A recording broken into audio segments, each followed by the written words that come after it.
Aidan Rafferty. Welcome to Behind the Screens podcast with me, Curtis. And me, James. And as you've heard, Fucking painful.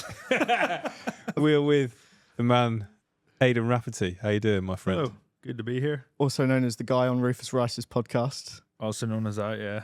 But much more, you've become a fan favourite, I feel like, from... Somewhat, yeah. Which was sort of unexpected because I didn't really know how his audience that was just full of fucking posh gimps was going to take to some just rural Irishman. But they fucking accepted me as one of their own, even though I don't claim to be one of them.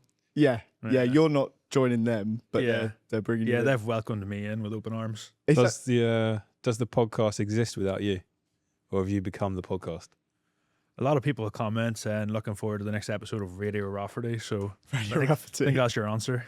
Does it hurt a little bit that you're not named in the title? No, not at all, because I was literally just fucking working at the studios beforehand, and the podcast had came up and they knew that I had done a bit of stand-up and stuff before. Rufus mentioned that he wanted someone to help on screen, and they're like, fuck, give it a go. So I wasn't meant to be involved really heavily at all. I was just meant to be there to like fucking Jamie and Joe Rogan. Yeah. And just pipe Pull up up the every jokes. once in a while. But then we recorded the first episode and it just went really well. And then I got to stage where I'm just co-host now, where I don't even produce it anymore.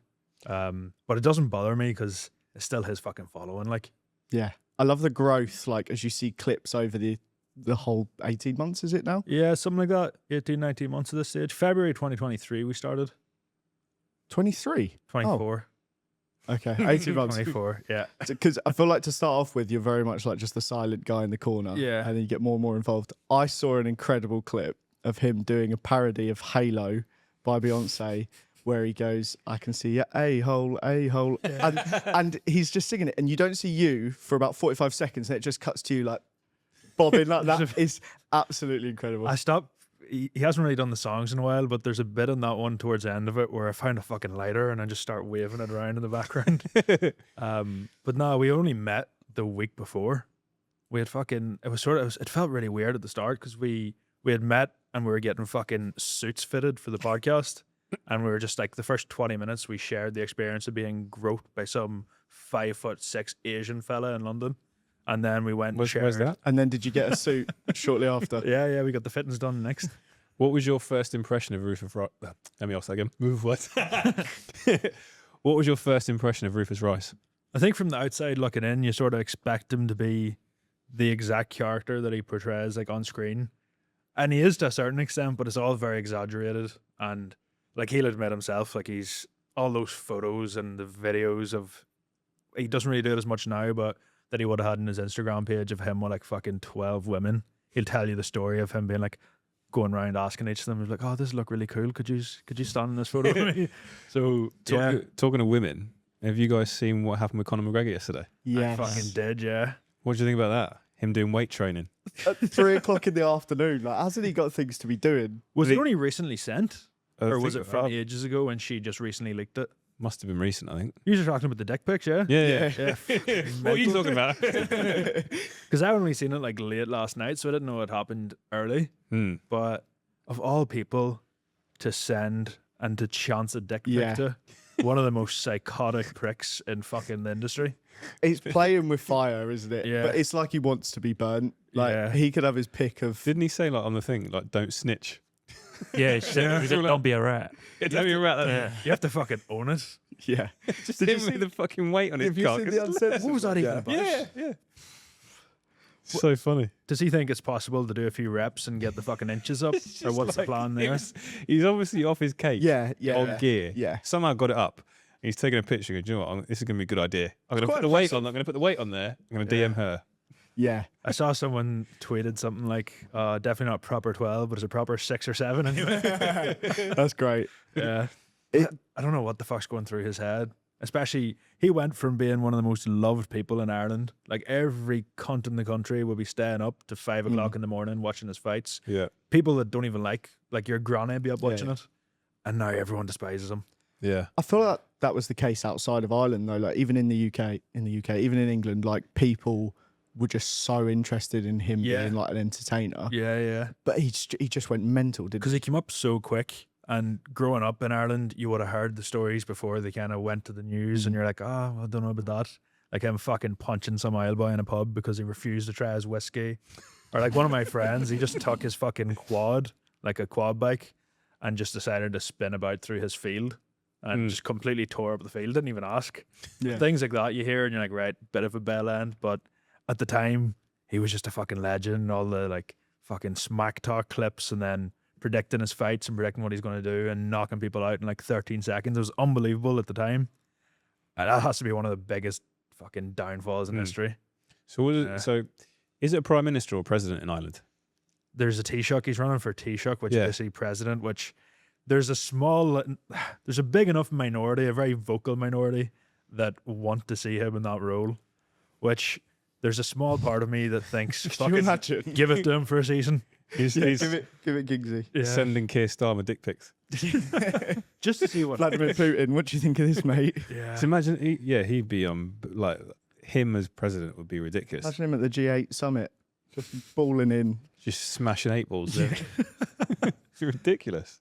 Did you see that they're trying to do a UFC event at the fucking White House next year? Because he said, right, I'll come back for that. And so did John Jones, apparently. Surely there's... What the fuck's going on? In the Oval Office? Yeah. Is this just because Trump has got like his taste with the Club World Cup being up there, being involved? Right, well, this was before the Club World Cup, but that was fucking mental. Do you know what? I respect it. What a clip that is. Yeah. Because they are so desperate to get him off the stage. He doesn't give a fuck. I just love Cole Palmer's going, what's he doing? What's he doing? And Trump's just there like this. And then Reece James is like, you going to leave? He's just like fucking No, I'm blanks going to him. stay. I'm just going to enjoy this. And there's the bit, the most awkward bit, fucking Cole Palmer scored 2. I think he set up one. And he's caught in behind Trump. And he's trying to like shuffle out, but he can't get past him. Imagine giving like that little fucks about what anyone thinks about you. Yeah. You just don't care. Yeah. It So is lit. such a fucking soulless trophy. And I know most trophies are probably like that the first time they sort of happen, the tournament. But just the fact that it's in the US, it doesn't really give me great hope for the fucking World Cup next year. Yeah. It was poor turnouts, wasn't it? A lot of the games. Not even that, it's just the fucking halftime shows. Yeah, and that was honking. just trying to turn it into the Super Bowl, and any actual football fans despise that. But it was just randomers doing it as well. It wasn't Yeah. like Super Bowl. It's the biggest names. Yeah, I don't even know who. your fella from Coldplay, and Chris either Martin. Doja Cat or Megan the whatever one of those two. I don't know what the difference in them. But then there was like just two people. There was like a short geezer with. Yeah, I was thinking, what the fuck happened to Coldplay? Because they must have a new frontman in. What's this about Yamal wanting dwarfs at his party? I saw that, which Yeah. What happened with that? I've that. I just saw a absolutely missed that DM. one. Like, it was for his 18th, wasn't it? He Did com- he DM you? he commented on the Lord of the Rings guy? Lord of the Rings guy or Game of Kieran Thrones? Lannister, Yeah. fucking what's his name? Peter Dinklage. Peter Dinklage, yeah. Um, You tell Why me you did you didn't DM have, me. Because you I'm said not. that, I'm not. you said I dwarf saw dealer. a DM and it sounded like Did you boys not have dwarves at your 18th? no. I burnt them all out of the 16th and yeah, none left. He does seem to be going down a weird path, just hanging about out with fucking hookers and renting out dwarves. So it says here he Sounds faces like a the fucking threat. good time. Yeah, faces a threat of legal action after hiring professional dwarfs to perform at his 18th birthday party. What the fuck? Is it just a dwarf in a suit? I reckon in what he's seen, It's the Dwarf Association, yeah. he's seen Wolf of Wall Street for the first time, Yeah. and he wants to be launching dwarves. Yeah, dartboards. That was the first thing I thought of. Yeah. And you know what? That looked like a good time, so I can't really I'd blame love him. to have worked there. Yeah. Oh, Top places I'd love to work there. Stratford. Just there. That's the only place I want to work. Yeah. How do you reckon you'd go about throwing them? Would you try and get them by the scruff of the neck? Would you get underneath I them? reckon like you hold 'em like a baby. Aye, like underneath. Like Yeah. like one on the arse, and then On the ass. one on the arse, and then Yeah. am I going to put under his neck like the fucking? It's got to be able to collar, surely. I Yeah, reckon maybe like you've that. got to get them like t-shirt and trousers and like. I'm going Got big fucking. though, man. So- I think I'm going hammer through. Not the first time I've I've done a asked that. few fucking spins and just letting it fly and see what Yeah, happens. that'd be quite By fun. the ankles, yeah. Yeah, we're definitely going to cancel talking about this. Yeah. Ah. The ADEE, who safeguard the dignity of people with disability, we'll be getting in touch. God, imagine Hammer throwing a dwarf. It's That'd be- unacceptable that in the 21st century, people with dwarfism continue to be used as entertainment at private They parties. chose to do it. If It's they not like wanna they've do done- it. Yeah, they're getting paid. If the money's there, we don't care. We never story of us fucking kidnapping them, but they're getting a day's wage out of it. Can you imagine Lamine Yamal kidnapping dwarves? They're getting paid well if he's having a Yeah, unless it's some sort of dwarfism slave trade, like then. But I'm sure it's not. I think they Imported get dwarves from Yeah. Bulgaria. How much Fucking would you Snow actually White, pay? was it that crack? Snow White She had 7 of them. How much would you have to be paid? Do you think? Do you reckon? to be a dwarf. If you were, If you dwarf, if you were, Cut my legs none off. of this can make it in, surely. if you, Yes, it can. if you were a dwarf and you were going to your Mal's party and you knew you were going to be thrown at a dartboard or a big target, like how much you had to be paid? What's the fee? Is there a free bar? Yeah, anything. You get a I'd ride. do For it, the crack. yeah. Yeah. I'd do it. I'm already a dwarf, and let's have a bit of fun. I don't. Yeah. I reckon like 20 grand. If it's your mile. 20. Yeah, it's- Fucking 20 quid. I'm a dwarf. I need to make my money somehow. 20 quid. Yeah. That's outrageous. Mate, Give me you got- 20 quid per foot. foot. Only So- 60 quid paid out. So if your Mal rings you up right now, $2,000, you said no. I'll do it. So that's quite an unhinged idea that we just come up with. What's the most unhinged thing that's ever been pitched on the Rufus Rise podcast? We ranked the top 5 best and worst assassinations at one stage. Which that wasn't pitched. We successfully did that and it done pretty well on TikTok. There was What was another, number one? I think we were talking about like which assassination had the most impact, and he was asking me, and I got down to like, I think it got down to like, was it Abe Lincoln and Harambe? And I went Harambe. But I was a big fan of his mutton chops, Abe Lincoln, so that's where he got down to the final 2. Are you not putting JFK in the mix? JFK was like 5th. It was basically like winner stays on for assassination. That's just like the one everyone knows, isn't it? It's like got to be in there, Yeah. but it's not really Yeah. number one. Pretty I think iconic, isn't it? Gandhi was in there, but now that I think about it, I don't even know if he was fucking assassinated, was he? I'll Google it. Or you Yeah. Google it. He asked me whether I'd take Gandhi or Abe Lincoln, and I told him I'll take mutton chops over flip-flops. Brilliant. But That's a good then one. he got on to the final one, and Harambe won in the end up. Other than that, we had a segment. Did he get assassinated? Just real, yeah, on his Wikipedia, born 1869, died assassination 1948. Was Did a good MLK one. ever in that conversation? Was who? Martin Luther King? Well, that's quite a big Yeah, one. he was knocked out in early stages. Ah, fair enough. Group stages. He didn't make the playoffs. First round proper. The other one was we were doing just the Taliban get up to some mad shit, and they were frequently getting mentioned in our podcast. Like they tried to ban Windows at one stage. Didn't they get mentioned when Rufus came on our pod? Don't remember, probably. Might have done. Yeah. But I pitched an idea for a regular segment called Talibanter, where we just catch up on their latest moves. Yep. That was another one that flew somehow. Oh, dear. But there's not really anything.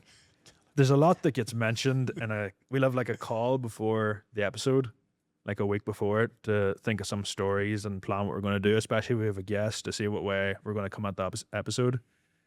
And sometimes in the call, we'll be like, oh, we could do this. And then be like, nah, surely not. And then come the fucking Friday, it just gets done. Like there's very little things that have been cut from that podcast. And if there has been, it hasn't really been our decision. It's been taken out of our hands at that stage. What was the worst thing you've discussed on one of those calls that didn't ever happen? That's the thing. They all did. They all happened. Who would be a dream guest to get on the podcast?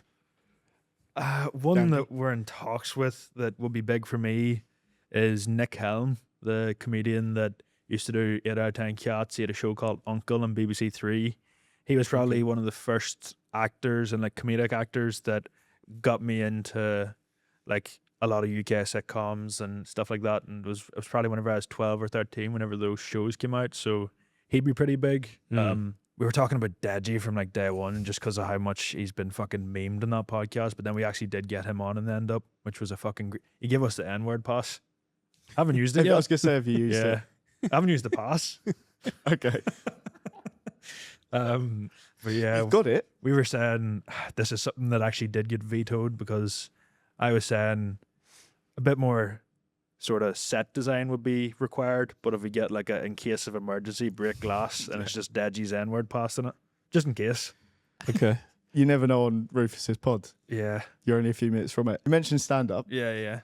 You've been doing a bit of stand-up. I have. Talk to us about it. What's going on there? This is Is it? new. I didn't know this. Yeah, I was You doing mentioned it back- earlier in the podcast, but Yeah. I was doing it back in Ireland for a while. And it's a lot easier back there because London's a bit of a fucking especially the open mic nights, it's so hard to get gigs. They'll be like, right, you need to pay a tenner, bring someone to watch, and you still might not get on. Like it's kind of dodgy that way. Whereas It's Ireland, outrageous. there's just a bigger crowd for it, and also because just it's turn more, up in the pub, don't you, Rafferty? more fucking less, like, and there'd be a crowd ready for it, and there's nothing you could say that offend them. I think Are it's you like a quarter Irish? Half. half Interesting. Irish. Yeah, What half are yeah. you? Bottom. Yeah, probably bottom. Shit. Fuck, I feel for you. Shit knees. Well, actually, McGregor's doing all right. He's the outlier in that situation. But yeah, I think it's a sort of lazy excuse. A lot of like those like fucking edgelord comedians will be like, "Oh, you can't say anything." That's not the case. But whenever you're doing a gig in London and there's 12 people in the crowd, and 6 of them are the other comedians, and the other 6 are the people that they've had to drag along to watch them, that doesn't want to be there. It's a bit shit. But I was starting to do a couple of like bigger gigs back in Ireland that were fucking unbelievable. I think I'm going to go to Fringe for like a week next month, or like a weekend, just to try and I got invited on to some like best of Ireland showcase. So I'll give that a go. But it's something that takes a long time to build up, but What's your comedy? sort of satirical. Done a couple of bits about fucking Nazi Germany, which mixed reviews in London.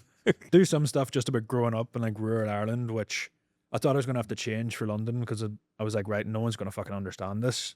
But then that's kind of a reason why a lot of people find it funny, because it is so like, they're like, what the fuck's going on back there? But What is going on back Yeah. there? well, a bit where I was talking about how in my like local parish, the priest got the sack for like physically abusing children. And At I least did they sacked him. yeah, which is fucking. I say sacked. He was away for 2 years and he's back now. Oh. They sent him on a holiday. Get Really. him back in. Kept Yeah. the house. Yeah, they moved him to the parish over the road, and now he's back. He's But been noncing over there. they've just been trying to fucking delegate the nonsense out around the place. But yeah, it's like the likes of that. People think like, is that actually happening? And then it kind of does work over here. It's just part of the role, isn't it, being a priest? I think so. You have It's to the be into entry it some way. quiz. Yeah. Like, It's in a job description. Yeah. Yeah. Keys to the parish. well, What else is going on in rural Ireland? Well, I was talking about how fucking the most famous person where I live is just some old woman called Angela that makes coleslaw, but it's really, really fucking nice. She's probably, if she was to open up an Instagram page, she'd be the most followed person in my parish within a week. I Just do for- love a good coleslaw. Oh, to it's be fair. unbelievable. It's class. But then she kind of turned a bit of a turncoat because she went and started selling it. In the, He started noncing as well. no, I wouldn't fucking do her like that. Hey, she's an angel. But she started selling it from like a rival deli. Ooh. Yeah, so it's kind of a bit of a turf war going on there. You don't cross the people that help you on the come up. Yeah. It's disgusting. Angela's Law. That's what we call it. Like that. Asking for Angela's in my head here, but I don't really want to be doing that with you boys. Well, just Might wait have till you to. drink the rest of your water. What's the story with potatoes in Ireland? That's fucking original. Genuinely though, like If you wanna get historical here, there was a problem with the potatoes, but there's also a problem of you motherfuckers withholding food and Do you know still the thing about transporting it? potatoes in Ireland, right, is they're different to here because you'll get them on the side of the table and you peel them and then you put them on your dinner. Yeah, well, some people do. That's what my Irish family does. Whenever I eat So you dinner get- at you get- Johnny's, No, so they'll be cooked, but they're cooked in their skins, right? yeah, So then you have all your food and they're in the middle and you peel off all the skins. they And you can't put do them on your everything for you. Do you expect them to fucking feed you the spud next? is it your food not just going to go cold whilst you're doing that? Nah, sure, No, because they're all like floppy. Oh, The skin's oh, just yeah. floppy. Sorry, it's because you were doing that in my head. You had the full-on peeler out. Like, I just eating the raw spud. Yeah. They just fall apart really. But yeah, weird one. I did have a competition with one of my friends after a night out one time where we were basically a big badge of honor in Ireland, and one thing that kind of it bases your entire worth as a human is how good you are at eating. That's something like all your like old Irish relatives, your aunts and uncles.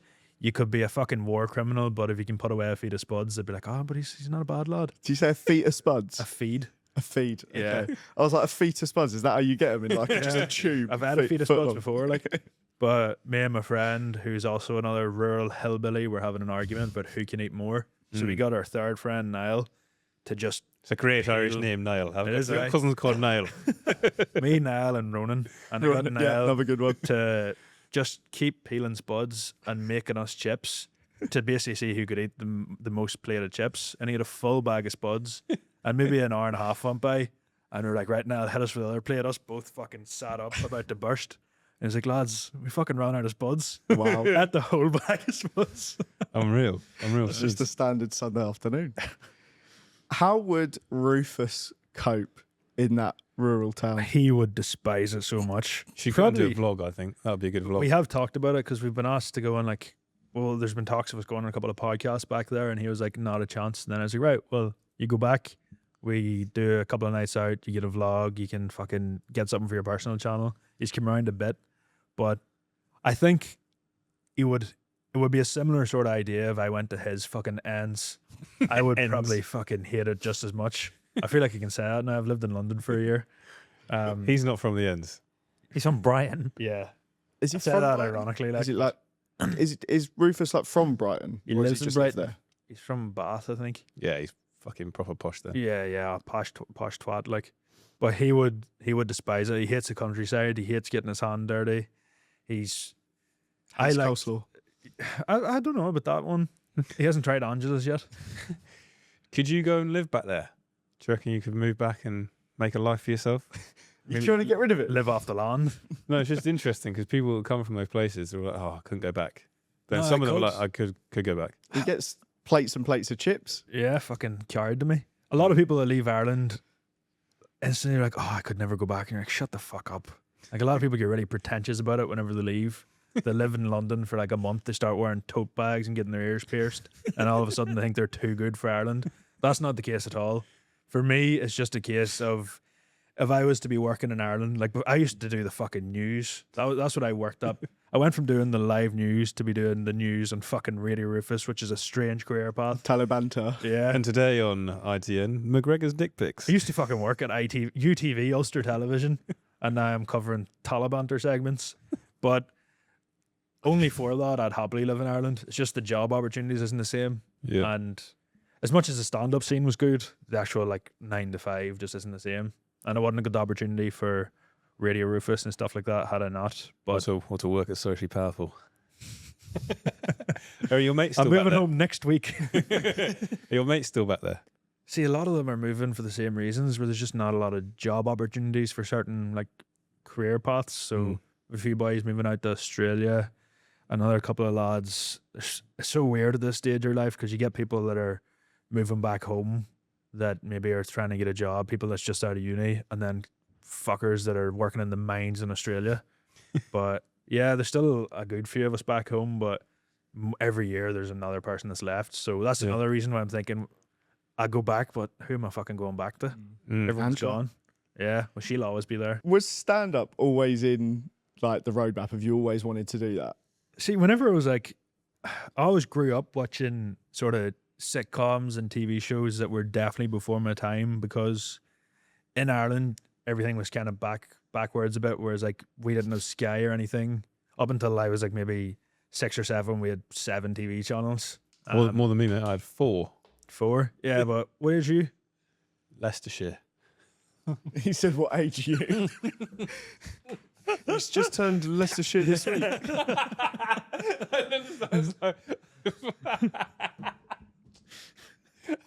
Right, well, thanks for not answering my fucking question. I thought he said, "Where are you?" Well, I think 36. right. Well, I'm a good bit younger, so I should This have is, it more. this is a fucking question. Yeah, you should have had 999 channels by Yeah, then. Do people know how old you are? yeah. Everyone's always shocked at it. Like, Because I reckon there should be like some guessing in the comments how old this guy is. Because Yeah. when he told me, oh, you're like 21, 25. I just turned 18, 25, aren't you? 25. Yeah, Fucking mental. I know. Oh, you're 29. 28, 29. Are you 20? 26. Yeah, but I'm hoping He looks like he's got 8 kids. I've got a few. Yeah, he hasn't counted. Whenever I was like 16, How I had, many like, with full-on Angela? beard. You need to get over Angela. Sorry. I'm hoping at some stage I'll start to grow into my age. Whenever I hit like 32, I'll start to look 32. But until then, I just have to. I reckon if I get to 29 still looking like this, people will stop asking questions as much. I had that as 27, and I looked 27 from about 18 until now, and I still like 27, 28. I feel like is Being generous there, like, but what? nah, I'm joking. Nah, What? You look young. you do, to be fair. I reckon without that beard. Well, but I've always had. I probably look the fucking oldest here. What's going on? When did you first have a beard? I reckon like 14. You had a full. I had a fucking pedo tash in first year of school. So whenever I was 11, Did the priest make you got that? he liked to have tickled. But yeah, with stand up, because we were, especially I had like 4 uncles and my dad. So whatever DVDs I had, whatever series they were watching, were just passed down to us. So I was watching all the good like 90s sitcoms and TV shows. And growing up was always like Scrubs and fucking Fresh Prince and all those sort of whatever was on in fucking E4 basically.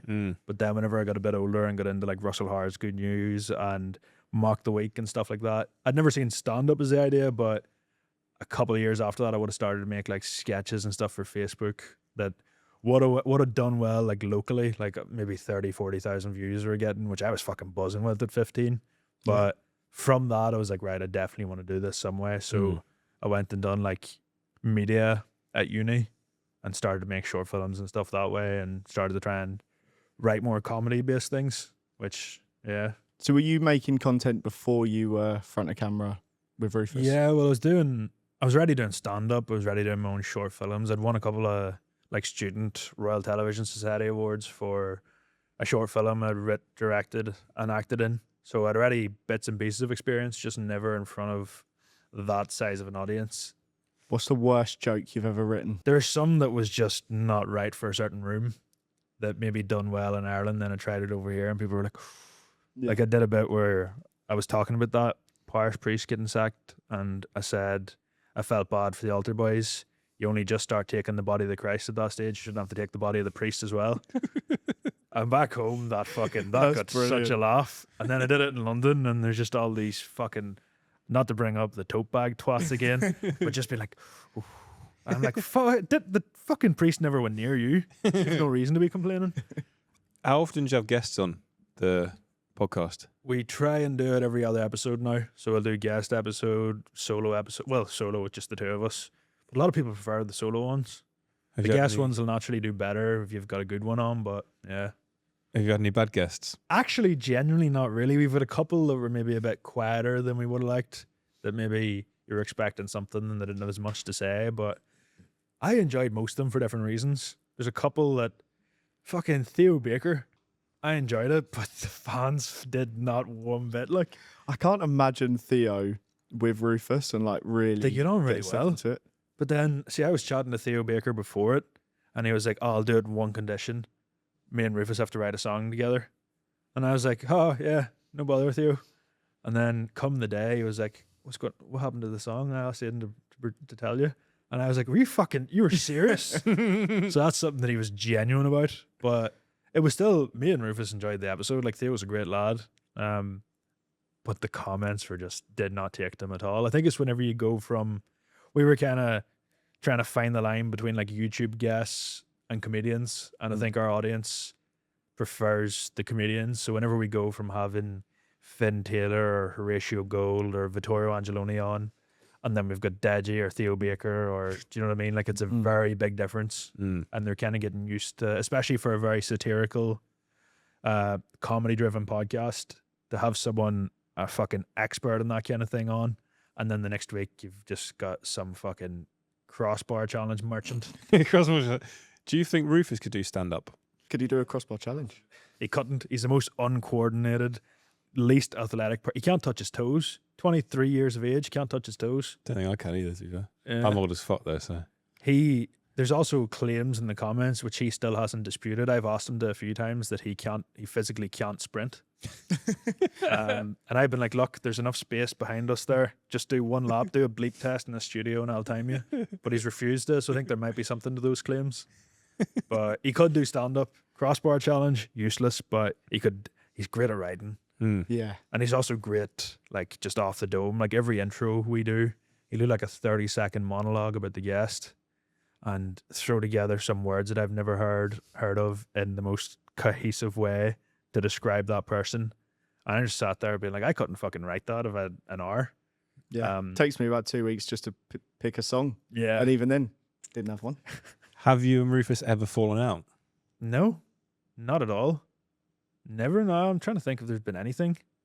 Maybe once or twice where I've been like, right, it's your fucking round now, Rufus. But never anything. He's always been sound from day one. Like, even whenever I first moved over, I was absolutely fucking skint. Like, I got the offer for the job and had a flat and all back in Belfast, had a full-time job, had to hand him a notice, had to get someone to take over that flat, find a flat in London and move all within like a week and a half. So whenever I was fucking skint for about a year.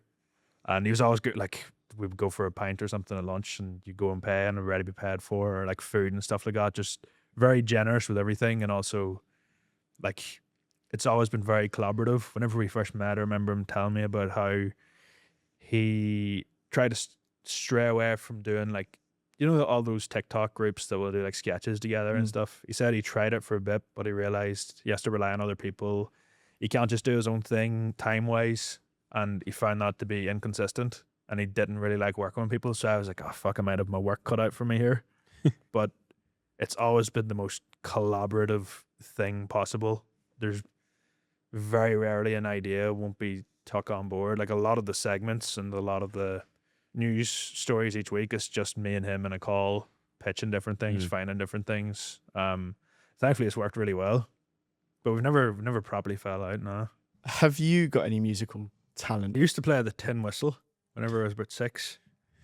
Didn't know how to. I just would have blew into it, play it? seeing what happened. I've never heard those two words said Tin whistle? together. No. Tin whistle? No. Tin whistle. Even the inflection. You're you fucking put in the half Irish. Tin whistle? Turncoat. Do you know what a tin whistle is? Is it a whistle that's I tin? keep my Irish bit Oh. hidden. My brother thinks he's Irish. It's mad. Like, you're not your Oh, English it's a- mate. Oh, it's a flute. recorder. Yeah. Yeah, it's a little. It's not a fucking flute. Have a bit of respect. It's literally sold on justflutes.com. That not false advertising. If England are playing Ireland, my brother will support Ireland. What is he? Is he one of those lads that on Paddy's Day he's running about and He wears like Limerick, fucking Hurley jerseys and all that Hurley shit. These are words I've not heard before. GAA. was he brought up in Ireland at all? No, Right. he Okay. just thinks he's Irish. You get the odd person like that. There's an Irish comedian. Yeah, so Daniel, if you're listening, you're a mug. There's an Support Irish England, comedian that twat. moved to New York and he was doing like Paddy's Day gigs. And he done a bit where he's like, all you fucking pricks dressed in green talking about kiss me, I'm Irish. Those are my fucking kisses. By Aaron McCann, he's hilarious. But you do get that a lot. See, since I moved over here and I'll be chatting to someone in a pub and whether it's a man or a woman and they'll start talking about us. And I'm like, you've got a fucking, you're from Brixton. What the fuck are you talking about? Don't get, the odd time you have someone that is fully just Irish that lives somewhere else, but you get a lot of my great auntie went to Ireland once. Everyone's Irish. Do the Irish hate the English?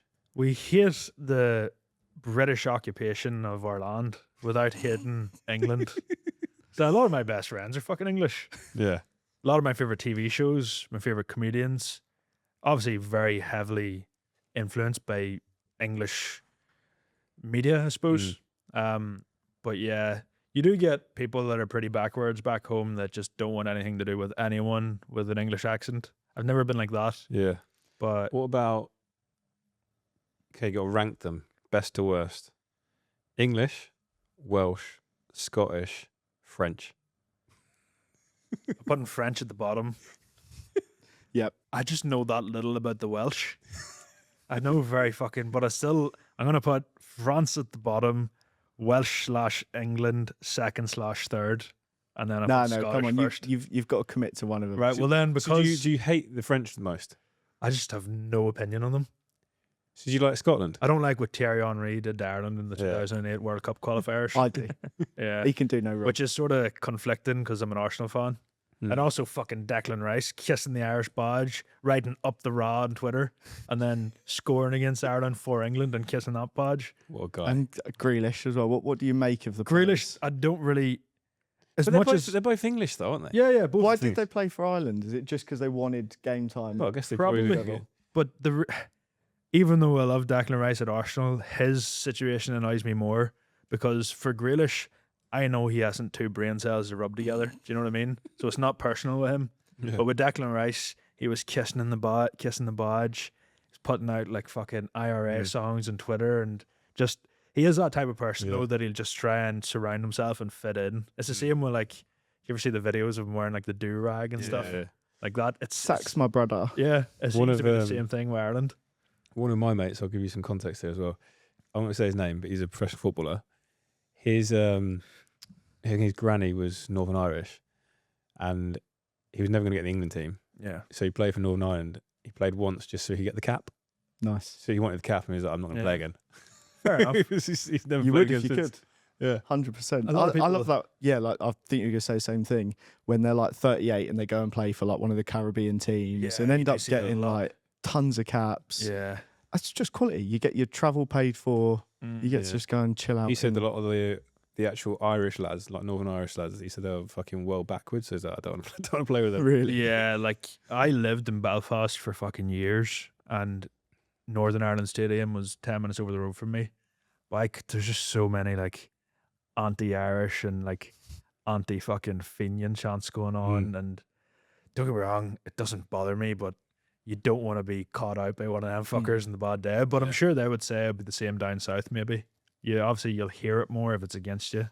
Whereas if you're in a crowd and people are chanting about one thing or another, it's maybe you don't want to hear it if you know your side's doing wrong. What, like, how bad is the hatred between those two sides?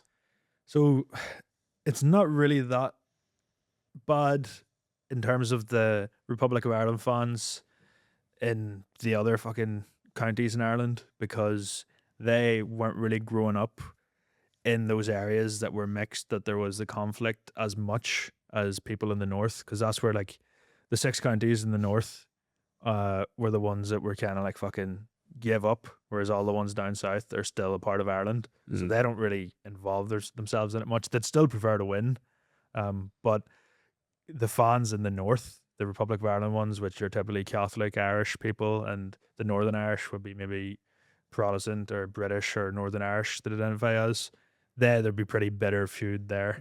Like yeah, especially even things like they were trying to build like a stadium for the next Euros, I think it was. I heard about that. Yeah, and it would have benefited the whole community, but like the people that were maybe more Northern Irish fans didn't want it being built in a Catholic area.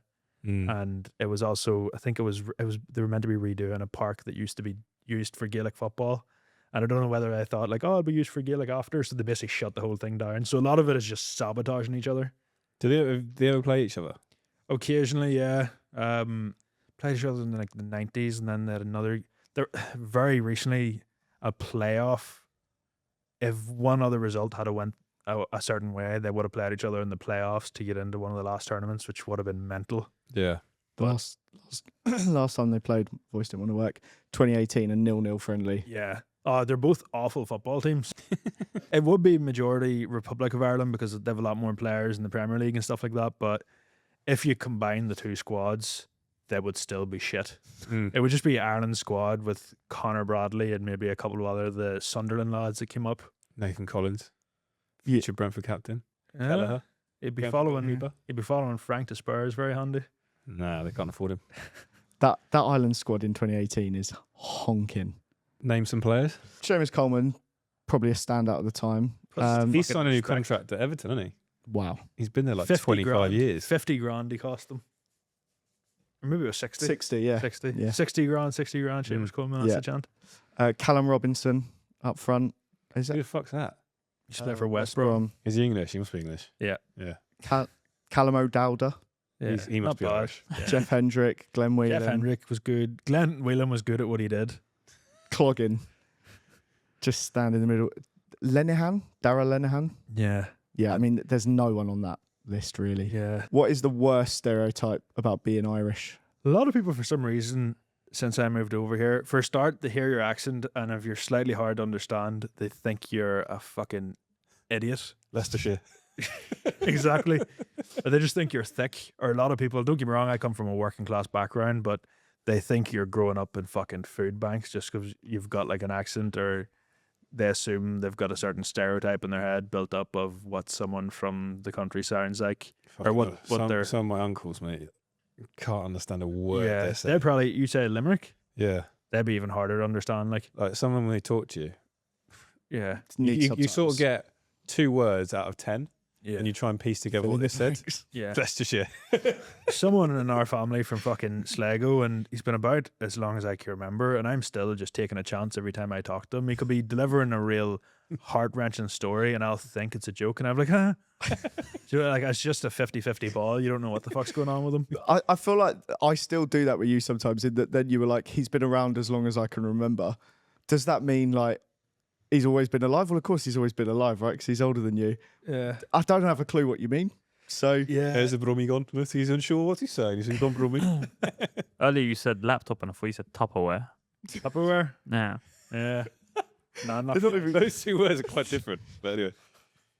in what context was he like getting his lunch out of his laptop? No, he said, did I leave my laptop here? I was like, what, your Tupperware? Like, how am I going to know if you left your Tupperware in Yeah. there? Well, I'd prefer to not leave either of those things behind. Yeah. Yeah, especially if they're full of chips. A lot of ones will think you're just an absolute fucking terrorist. Like people, like you ever see I know J.K. Rowling gets into a lot of flack for the Harry Potter stuff, but the one Irish person in it was just constantly blowing up. That book is full of stereotypes. Like, oh, hugely. yeah. The one black character has no dad, Yeah. Dean. The not one seen Asian it. character has got the most Asian name, Cho Chang. Oh, should we do some Irish stereotypes? That's better than Harry Potter ones. Yeah. Well, if you want to bring any up and I can talk about it, yeah, go for it. They love to fight. A lot of people after a whiskey, maybe, but it depends on. There'd be maybe take a lot for them to fight, but if someone says the wrong thing, they'd be up for it right and quick. They like to drink. Yes, but that's fair enough. Like it's the same in fucking England. Yeah. Maybe we can handle it a bit better. You mightn't want to admit that, but I would say we would start drinking a lot earlier. Like I As in probably Age 6, or in the day. both. You do a bit of day drinking, but you also start drinking whenever you're like Day 13. drinking at 12. Yeah. Like a lot of my uncles and stuff, obviously you're not drinking at this stage, but you know, like a baby teething, you'll obviously have like gels and stuff. Yeah. My granny would have rubbed whiskey in their gums Yeah. to try and numb it and stuff like that. I let Isabel try a tiny little bit of cider at the weekend just to see what happened. How'd And that go? nothing really happened. Shit-faced. No. Starts offering yawn in the car park. Yeah. Fuck you, daddy. Well, that's just standard. Path, I Yeah. guess. But yeah, most people probably start drinking when they're 13, 14. Like whenever I started drinking, we just went into some old mom pub. One place that we knew we were going to get served, and the fella beside me, some boy about 60 years of age, ordered a Jameson Coke. No, he just ordered a Jameson because I didn't know at this stage what was going on.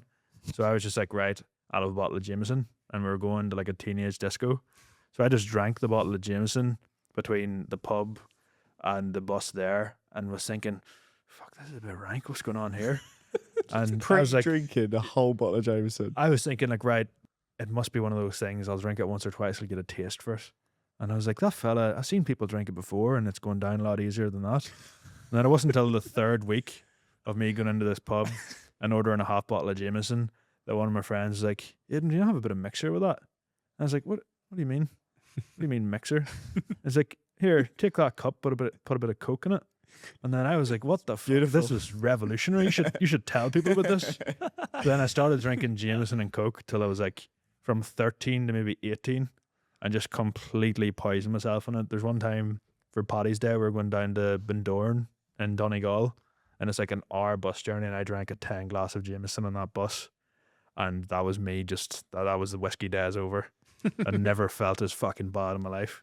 Wait, is it one of those ones now where if you have it, you can remember like If I being smell it, sick and- I'll yeah. remember that day. I've got that vividly. with like a red Bulmers. I can just, anytime I see or smell it. Yeah. Yeah. Yeah, I would have that. I have no experience with Bulmers, but I still react that way to it because it's Yeah. fucking rank. Oh yeah, absolutely. Sambuca for me. Mm. I'm wretched just thinking about Yeah. that. What the fuck is the hype with spice bags?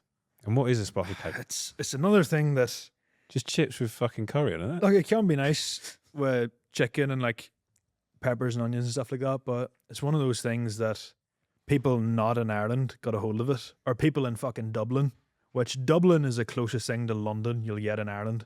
Like central Dublin, Dublin City. And it's the same with like, they just latch on to something that they'll be like, oh, this is cultural. And they'll be like, yap on about it for months. Spice bags in the north aren't a big thing. They're a bit bigger down south, but even to my knowledge, they're only a relatively recent thing to the extent that they are. But it's just because of social media. Some cunt on social media was like, oh, come on down, try a spice bag at this gaff. But I do think they're a bit overrated. It's the same with like chicken fillet rolls. Like, they're fucking nice, but chill out. Who's the guy that does all that? Is like a nasty or something? Yeah. He's one of the main offenders where people just pay him to come down to the restaurant and give it a good review, I'm assuming. But yeah, I wouldn't rate them highly. Like, if I'm getting a Chinese, I'm getting the traditional Chinese cuisine, which is curry chips, pair of chicken balls, and bag of prawn crackers. It's very traditional. Yeah. What is as served in the back streets of Hong Kong and Shenzhen? Yeah. Cool. what's the connection between Ireland and Liverpool? Why is it such a I thing? think it's because a lot of Irish would have moved to Liverpool during the famine years. Like, a lot of them would have went to America. A lot of them would have came over here and ended up working with a lot of Scousers. And then, so now you would have a lot of Liverpool, people of Liverpool that have Irish grandparents, and then they're just more fond of the culture. And I think it seems to be, Ireland seems to have that connection with a lot of more northern cities in the UK and the more working class ones. There's not really much of a link in terms of how Ireland feels about a place like London, for example, but they've got a lot of time for Scousers, Geordies, things like that. I think it's just because both working class backgrounds, both similar sense of humour. Yeah, I'd say that's a big thing. Is it something to do with like just being able to cross on the ferry as well? Because I feel like they're just all Liverpool fans. They've also probably got similar feelings about Maggie Thatcher. Fair enough. Which would help fucking tighten that. Yeah. You're an Arsenal fan, what are you on about? What you said all of them kind of you said they're all Liverpool fans. Well, yeah, Arsenal. fair enough. No, there is a lot of people say that to me as well. Whenever I moved over here, it's Most not of my often. cousins are Man United fans. Yeah, I feel like Liverpool and United. Yeah. Every one of my friends back home's Arsenal fans. There's so many Irish Arsenal fans. I just feel like I associate Ireland and Liverpool as like Yeah, fair enough. think. A lot of people do, but even I go to the Emirates. I move into the Emirates 30 times since I moved, and the majority of the time you're stood beside a fucking fella from back home, just by chance. I'm not. Is that because you've gone with them? That's why. It's not hard to get tickets beside each other. I'll be having a friend come over from Ireland to sit in the opposite side of the stadium, just meet for pints after. Yeah, it's bundling. It says on here the Irish can't take a compliment. Yeah, they'll find some way of spinning it into fuck up, or is that right, or a joke about themselves. Your beard's looking strong. Just makes you feel awkward. I don't know why. I just wanted to see what happens. Those eyebrows are stunning. That's the most awkward I've seen you. Yeah, You're actually going red. no, it's like they don't want to. I think it's because there's such a big thing about just He's still thinking about your confidence. Yeah. It's like my beard. in the back of my head. I'm like, oh fuck, that's a class thing I should watch. You don't want to. There's a lot of. Nobody will let you think too much of yourself in Ireland, which is a good thing, I think. Yeah. But if you get any ideas about yourself early on, you're fucking. If you've got the right people in your life, they'll quickly remind you and bring you back down to earth, which is a good thing, I think. There's a lot of humility, probably to an unhealthy extent, where you don't want to. No one wants to give themselves any credit because they're like, well, I'm only doing this. There's also a lot of fucking Catholic guilt where people are like, well, I'm not doing this. Or I'm doing this, yeah, but this person's doing that, so I need to be doing something else better or matching that. So it is just the case. Very backwards. People could be the proudest of you in the world, but they'll only let you know in the most like begrudgingly way possible. They'll never just be like, oh, well done. They'll be like, oh, not doing bad for a cunt. Do you know? Hidden in an insult sandwich. Yeah. My two favourite things about Ireland: Club Orange, Class. fucking great drink. And then the second one, I don't know why they don't have these in England, brunch ice creams. Did you have them in England? They don't. There's a fucking four. I'm thinking of Fabs. Yeah, Fabs. Yeah, Yeah. the brunch. Yeah, Oh, mate, the brunches are a so lot good. nicer, yeah. They're unreal. That looks sensational. They got these little bobbly biscuit bits on the outside. And they also have Club Orange in England. You can get it in the African section of Sainsbury's.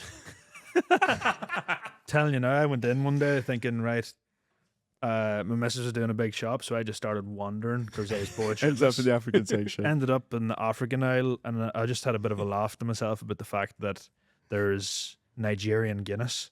Yeah. Yeah, yeah. One of the biggest export. brewers of Guinness in the world, Nigeria. But then I walked like three or four steps down, and there was like spice bag mix, potato, cheese and onion, Kimberley Macchiatos, Club Orange, all the Irish tea bags, and Potatoes are shit, I think. that's fucking ridiculous. We should have been trying Irish Put me food. back, Bart. Potato are class. Overrated crisp, Which have you tried all the flavors? probably. in They're my all time. class. Prawn cocktails unreal. Potato, cheese and onions on. Smoky bacon. I would pay so much money for brunch ice creams to be in the UK. Yeah. Unreal. Is this Club Orange just club soda? It's better than Fanta. Yeah. It's like Fanta. It has well bits better. in it as well. Yeah. You can get. I think you can get one without bits, but I don't You want mind. the bits in. It looks a type of like yellowy orange that Fanta can only dream of. Yeah. Yeah. It's like And the there's Fanta also- you get abroad. Have you ever tried the rock shandy one? Probably. Really nice too. Why does Guinness actually taste better in Dublin? See, a lot of people, again, you know how I was talking about, a lot of people come over to London and all of a sudden they're fucking real pretentious about everything. And they'll be like, oh, that Guinness I had in this English pub was a 5.3 out of 10 and it failed the domage test and it didn't have a right stick Guinness in it. guru. It wasn't creamy enough. And you're like, fuck up. It's either you can have a shit pint, or you can have a decent pint, and you can have a good pint, I think. And I've had a lot of good pints in London. Oh yeah. Don't get me wrong, the worst ones I've ever had in my life have also been in London. But it's just if you're going to the right pub, Mm. you have a better chance. I think it's because a lot of the pubs that are long standing, that have been founded for however many years, that's been brought up through families and generations, they take pride in it. So they're taught how to pour a pint Mm. whenever they're young. And also back in Ireland, if someone was handed a pint that they didn't think was, they thought was poured shit or that the thing needed changed, they would just be like, I'm not drinking that. Mm. So they're kind of They held have to to a do higher it right. standard. Yeah. Yeah. So you more consistently, you get a better one. For me, it's just the price. I can get like around 6 Guinness for like 25 quid back home. It's not bad. Maybe cheaper. £4. Yeah. Whereas over here, it's like fucking 8 quid a pint in some places. Yeah. What makes a good Guinness? There's nothing worse whenever it's real fucking watery. And this extra cold shit as well. I don't get that. You get it over here. It's supposed to be at like 2 or 3 degrees, isn't Just it? give Like, me the fucking standard Mm. Guinness. Like I don't want a DLC from a pint. But yeah, just nice and fucking creamy. Nothing too watery. in a Not glass. the extra cold shite. And in a fucking lovely Guinness pint glass. I know a lot of people. I'm turning into this pretentious prick I was on about earlier, but I do turn my nose up with a Guinness served to me in a fucking plastic cup. Yeah. I went to a Paddy's Day celebration in fucking Trafalgar Square, which That's where you it's- went wrong. I think that's the worst thing the English have ever done to the Irish. That fucking day was a disgrace. And I went and spent 8 quid on a plastic cup of Guinness that must have been sat out in the fucking sun for about 4. Mm. It had a fucking tan. It was ridiculous. I'll tell you what though, if you have a Guinness at Twickenham in a plastic glass, it's actually nice. It's all right. Yeah. I don't know why. It's the only one in a plastic glass that's actually decent. I think it's whenever they got to a stage in a pub where they're down to the plastic cups, they're just fucking pouring it in without Yeah. any regard for it. A big thing people do over here is they'll be like pouring the pint and they'll put the nozzle halfway down into it. Mm. I was like, what the fuck are you doing? You just Mm. there's no call for Yeah. half that. There's a pub on Holloway Road that always does Guinness in plastics. And Yeah. I don't know what it is. It's just rank. Like Yeah. it completely ruins a Guinness. But, yeah. It is the fucking nicest pint though, in my opinion. Yeah. It's unreal. If you, a lot of people will Jubel drink coming it in close. summer. A lot of people whenever it gets a bit hotter. Jubel is nice to be fair. I had a few peach ones that I went to Fontaine's DC in Kneecap in Finsbury Park, and they were serving them peach jubels and about 6 of them in their class. What is the worst TikTok comment you've ever received? I don't really get that. I don't really get that much hate, which I was sort of shocked about because I've seen other people that were like on screen and the hate they get is fucking ridiculous. You talking about us? No, like people that I've worked with before. Right. I haven't actually looked at your comments as bad at times. On occasion. Yeah. Just depends on our opinions. Do you bite though? Sometimes. He does. Yeah. I see on my Instagram notifications. I enjoy it But- though. Like Yeah. I don't get annoyed by it. I want to like argue with them because it's just fun. Yeah, it can be, to be fair. Yeah. I had this didn't offend me. I just thought it was hilarious. And the fella followed me and all. He was good crack, but he commented saying some other fucking barely fucking hairy fella from Ireland commented saying, "You look like me if I looked after myself for 6 months and tried to draw myself from memory after the transformation." And I looked at him and was like, "You're in better shape than me. What the fuck are you talking about?" But I like that one. That one was funny. Who should we get on the podcast? Who should you get in this podcast? Yeah. Chris Hemsworth. It's a reasonable one for you. Are you able to tee that one I up? give him a DM. Nice one. Thanks, mate. Wicked. We said say a joke. Doesn't have to be from your stand up. What would be your go to? I've got one actually. Real classic dad joke. See that ceiling there? Yeah. It's not my favorite, but it's definitely up there. So shit. Why did you laugh? So shit. It's so dumb. Like, Yeah. So shit. That's one of my favorite dad jokes. Thank you for watching episode 27, 28. 28 of the Behind the Screws podcast. Aidan, anything you want to shout out, mate? No, you can't Ireland. shout anything out because he's Yeah, just ruined the shout out podcast Ireland. with that joke. Shout out Angela. Good woman, Angela. Yeah. Shout out James McLean. Or we can just end the podcast with just a clip of Conor McGregor's dick on it and just finish with that. Yeah. I know what I'd rather do. Weight training. Thanks for watching the podcast. Did he say on the clip, on the thing, saying he's just doing some weight training? Yeah. He did say I it. did say that, yeah. That's so legend. That's funny, to be fair, yeah. What a guy.